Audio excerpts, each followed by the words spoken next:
nasa danger category ang heat index na nararanasan sa probinsya ng La Union. Pumapalo sa 42 hanggang 43 degrees Celsius ang init factor sa probinsya.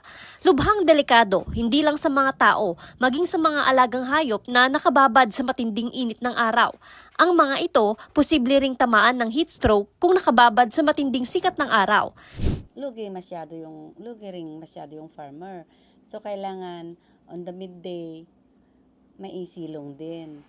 Dapat tipag-iwaywayan da ko dyan. Datay makita da nga talaga nga mabalin nga paglinungan kay gito'y dingwen. Gito'y nuang baka kalding nga maiwayway la di taltalon.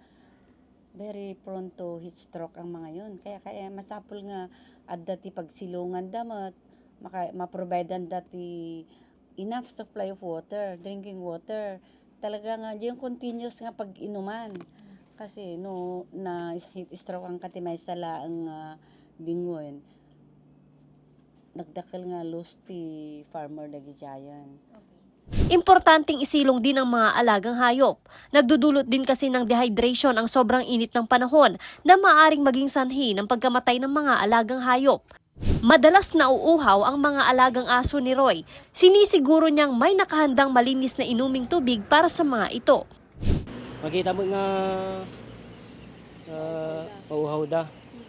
Lalo lagi ito'y tarakan mga aso, kinigit ay pato. Okay. No, ano kay kanti dalong di pato na mapasama ka, especially nagbabasit? No, digit ay babasit pa lang no, talagang mapainom, talagang matay da. Dakkel nga ba nagating nga bantay mi ti ko. Ti gito'y gamgamit mi dito ta. Di pato ba? Hindi pato mo ma'am, negosyo ni father ko. Maging ang kanyang mga alagang pato, palaging may tubig at nakalilim din.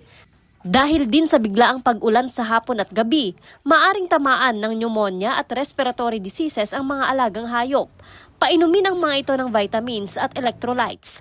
Importante rin na maipatingin ang mga ito sa veterinaryo lalo na kung may mga sintomas gaya ng sipon.